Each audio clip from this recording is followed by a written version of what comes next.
আসসালামু আলাইকুম ওরহমতুল্লাহি ওবরাকাতুহু আলহামদুলিল্লাহি ওয়াহদা ওয়াসসালাতু ওয়াসসালামু আলা রাসূলিল্লাহি মান লা নাবিয়্যা বা'দা ওয়া নাশহাদু আন্না মুহাম্মাদান আবদুহু ওয়া রাসূলুহু সাল্লাল্লাহু আলাইহি ওয়া আলা আলিহি ওয়া আসহাবিহি আজমাইন।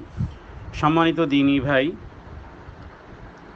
মুহতারাম ওয়াসিম ভাই আলাইন থেকে প্রশ্ন করেছেন যে রাসূলুল্লাহ সাল্লাল্লাহু আলাইহি ওয়াসাল্লামের ইহধামের পরে তার জানাজার নামাজ কে পড়িয়েছিলেন এবং নবীজিকে কবরস্থ করার জন্য কেন দেরি হয়েছে? আল জওয়াব বিল্লাহি তৌফিক। সম্মানিত দ্বীনী ভাই, রাসূলুল্লাহ সাল্লাল্লাহু আলাইহি ওয়াসাল্লামের জানাজার নামাজকে পড়িয়েছেন এর প্রশ্নে ইবনে মাজাহ থেকে আব্দুল্লাহ ইবনে আব্বাস রাদিয়াল্লাহু তাআলা আনহু থেকে একটি হাদিস বর্ণনা করা হয়েছে যে রাসূলুল্লাহ সাল্লাল্লাহু আলাইহি ওয়াসাল্লাম মঙ্গলবার সাহাবায়ে কেরাম সোমবার তিনি মারা যান। মঙ্গলবার সাহাবায়ে কেরাম তার গোসল এবং কাফনের কাজ শেষ করেন এবং নবীজি দেহ মোবারক হজরতে আয়েশা সিদ্দিকা রাদিয়াল্লাহু তাআলা আনহার হুজরার মধ্যেই ছিল। সাহাবাদের দল নবীজির কাছে আসেন এবং কারো ইমামতিতে নয়, বরং সবাই একা একা নামাজ এবং দুরূদ শেষে বেরিয়ে যান। ইবনে মাজাহ। রাসূলুল্লাহ সাল্লাল্লাহু আলাইহি সাল্লামের ইন্তেকালের আগে সাহাবীরা নবীজির দরবারে আসেন। সাহাবায়ে কেরাম তারা রাসূলুল্লাহ সাল্লাল্লাহু আলাইহি ওয়াসাল্লামের সাথে কথা বলেন। নবীজি তাদেরকে আল্লাহর হাতে সুপুর্দ করেন। তাফসীরের মধ্যে এবং তাফসীর ছাড়াও সিরাত ইবনে হিশাম সহ অন্যান্য সিরাত গ্রন্থে এই কথাগুলো রয়েছে। এবং নবীজি বলেন, আমি তোমাদেরকে আল্লাহর হাতে সুপুর্দ করতেছি, আল্লাহ তোমাদের সঙ্গী হবে। হযরত আব্দুল্লাহ ইবনে মাসউদ রাদিয়াল্লাহু তাআলা আনহু তিনি জানতে চেয়েছিলেন যে হে আল্লাহর রাসূল, আপনার যাওয়ার পরে খুব নিকটে চলে এসেছে, অর্থাৎ আপনার ইন্তেকালের পরে আপনাকে কে গোসল দিবে? রাসূলুল্লাহ সাল্লাল্লাহু আলাইহি সাল্লাম বললেন, আমার আহলে বাইত মানে পরিবারের সদস্যরা।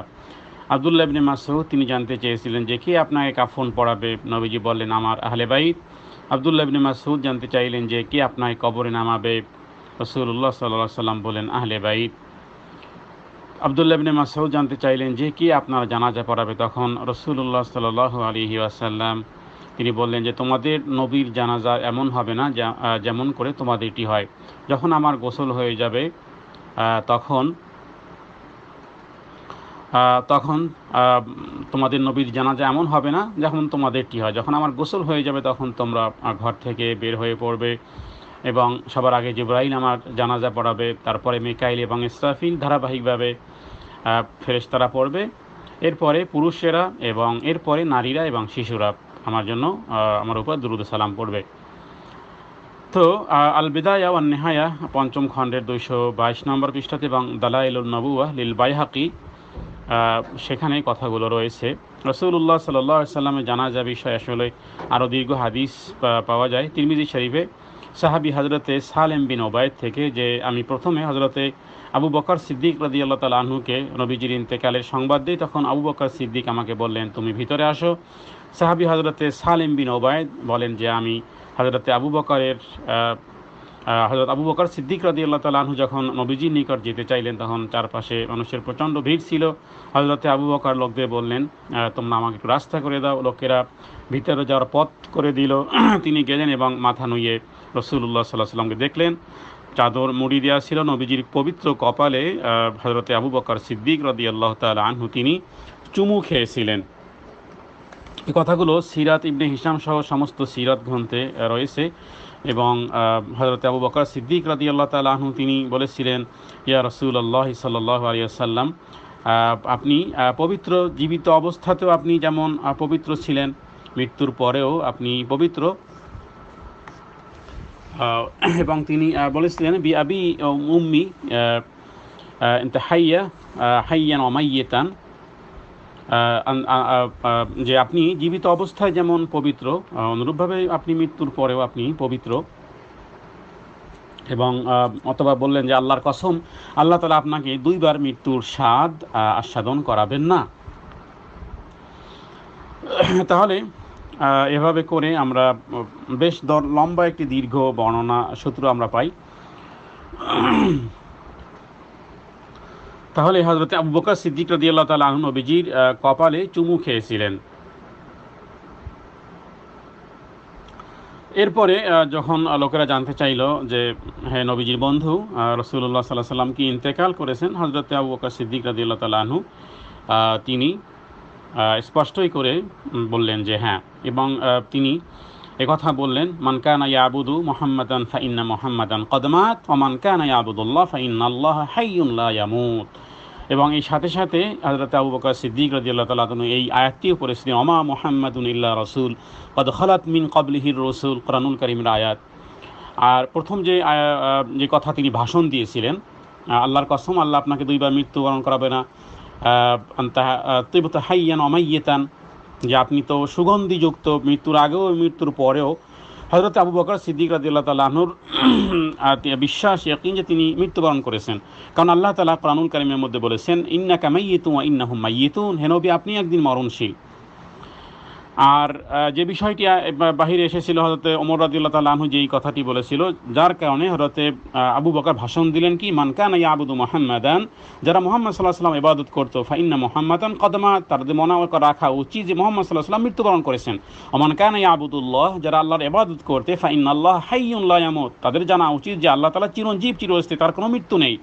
এরপরেই আয়াত তেলাওয়াত করলেন, ওমা মুহাম্মাদুন ইল্লা রাসূল কদ খালাত মিন ক্বাবলিহির রাসূল, যে আয়াতে বলা হয়েছে যে মুহাম্মদ সাল্লাল্লাহু আলাইহি ওয়াসাল্লাম তো একজন রাসূলই, যদি তার পূর্বে অনেক রাসূলরা মৃত্যুবরণ করেছে। তো যাই হোক, বিষয়টি হলো জানাজার নামাজ বিষয় ভাই ওয়াসিম ভাই প্রশ্ন করেছেন। তাহলে আমরা এই সূত্রে আমরা পাই যে আহলে বাইতের মধ্যে তারাই তাকে কাফন দাফন সেরেছেন,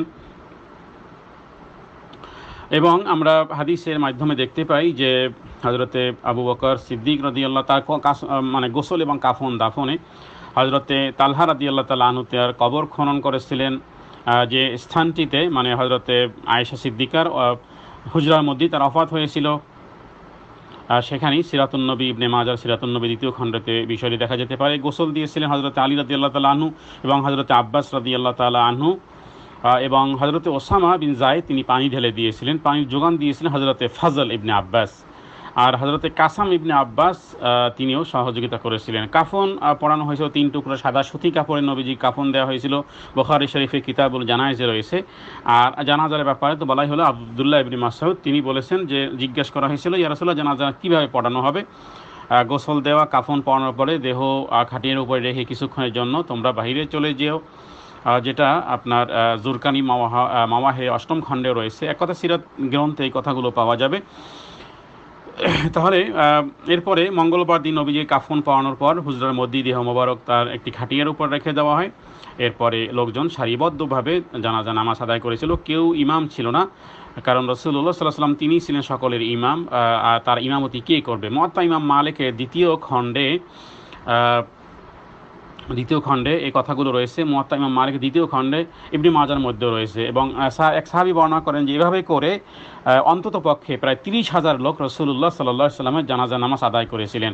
হযরত আলী রাদিয়াল্লাহু তাআলা আনহু থেকে অনুরূপ একটি বর্ণনা রয়েছে সিরাতুল মুস্তাফার 3য় খণ্ডে এবং মাআলিমে দারুল হিজরা, পবিত্র দেহ মোবারকের কবরের মধ্যে রাখা।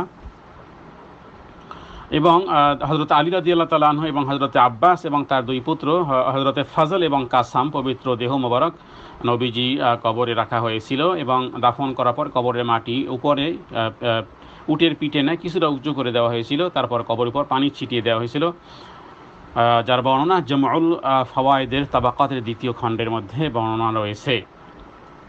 তাহলে আমরা দেখতে পাই যে 4 জন হযরত আলী ইবনে আবি তালেব, রাসূল সাল্লাল্লাহু আলাইহি ওয়াসাল্লামের চাচা আব্বাস, ফজল ইবনে আব্বাস, এবং এরা কি করেছিলেন? তারা গোসল এবং কাফন দাফনে শরীক হয়েছিলেন। এরপরে ভাই ওয়াসিমের প্রশ্ন যে কবরস্থ করতে বিলম্ব হওয়ার কারণ কি? আসলে আপনারা জানেন যে মূলত আসলে বিস্তারিত এটি আলোচনা দাবি রাখে। যখন রাসূলুল্লাহ সাল্লাল্লাহু আলাইহি ওয়াসাল্লাম দুনিয়া থেকে চলে গেছেন, তখন সবচেয়ে বড় যে বিষয়টি ছিল সেটি ছিল খেলাফতের মাসআলা, এবং যতক্ষণ পর্যন্ত আমি নির্ধারণ করা না হবে, কারণ সিরাত ইবনে হিশাম সহ অন্যান্য দেখবেন যে সেই সময় শাকিফা বনি সাঈদ নামক স্থানে একদল আনসাররা তাদের মধ্যে নেতা নির্ধারণে ব্যস্ত ছিলেন। মুসনাদ আহমদের মধ্যে, ইবনে কাসিরের মধ্যে এবং অন্যান্য সমস্ত সিরাত গ্রন্থে, তারিখুল খামিস এবং তারিখুল তাবারানি উসুলুল গাবা এবং আল ফিকহুল ফারিদ, তারিখুল ইসলাম, তাবাকাতে ইবনে সাদ, তারিখে ইয়াকুবি, এগুলো সমস্ত গ্রন্থে রয়েছে যে এটি একটি বিশাল আলোচনা। আসলে এই বিষয়টি আমরা অনেকেই জানি না। আমরা শুধু যে খেলাফতের যে মাসালাটি, এটি অত্যন্ত গুরুত্বপূর্ণ। রাসূলুল্লাহ সাল্লাল্লাহু আলাইহি সাল্লামের কবরস্থ দাফন করতে দেরি হওয়ার একটাই কারণ, আর তা হলো যে আমির নির্ধারণ করা। আর যতক্ষণ পর্যন্ত আমির নির্ধারণ করা না হয়েছিল ততক্ষণ পর্যন্ত রাসূলুল্লাহ সাল্লাল্লাহু আলাইহি ওয়াসাল্লাম দাফন করা হয়নি। এই কারণে যে শফিক বনি সায়েদ নামক স্থানে আনসাররা তারা চেয়েছিল যে তাদের মধ্যে থেকে একজন খলিফা নির্ধারণ হবে। আলহামদুলিল্লাহ হযরত ওমর রাদিয়াল্লাহু তাআলা আনহুর বিচক্ষণতা, হযরত আবু বকর সিদ্দিক রাদিয়াল্লাহু তাআলা আনহু খলিফাতুল মুসলিমিন, খলিফাতুর রাসূলুল্লাহ সাল্লাল্লাহু আলাইহি ওয়াসাল্লাম, আমিরুল মুমিনিন হিসেবে নির্ধারিত হওয়ার পরেই রাসূলুল্লাহ সাল্লাল্লাহু আলাইহি ওয়াসাল্লামের কাফন দাফন পরিসমাপ্তি হয়েছিল। কারণ প্রত্যেকটা জিনিসের আমির প্রয়োজন। যতক্ষণ পর্যন্ত আমির নির্ধারণ না হবে ততক্ষণ পর্যন্ত রাসূলুল্লাহ সাল্লাল্লাহু আলাইহি ওয়াসাল্লামের দাফন কাফন পরিসমাপ্তি হয়নি। এটা আল্লাহ তাআলাই চেয়েছেন, যাকে আমির নির্ধারণ করো। আতিউল আমির ওয়ালাউ কানা আবদান হাবশিয়ান, আতিউল্লাহ ওয়া আতিউর রাসূল ওয়া উলিল আমরি মিনকুম। এটি একটি ভিন্ন বিশাল আলোচনা। আল্লাহ তাআলা আমাদেরকে এই সংক্ষিপ্ত আলোচনার মাধ্যমে বুঝার তৌফিক দান করুক যে মুসলমানদের আমির যতক্ষণ পর্যন্ত নির্ধারিত না, ততক্ষণ পর্যন্ত সত্যিকার অর্থে দ্বীনের কোনো কার্যক্রমকে সুষ্ঠুভাবে পরিচালনা করা সম্ভবপর নয়। আশা করি সংক্ষিপ্ত আলোচনার মাধ্যমে আমাদের জ্ঞানের বিকাশ ঘটবে এবং বুঝতে পারবো যে আসলে আমাদের কী ঘাটতি বা কমতি রয়েছে। ওয়া সাল্লাল্লাহু আলা সাইয়্যিদিনা মুহাম্মাদিন নবিয়্যিল উম্মি ওয়া আলিহি ওয়া সাল্লাম। আসসালামু আলাইকুম ওয়া রাহমাতুল্লাহ।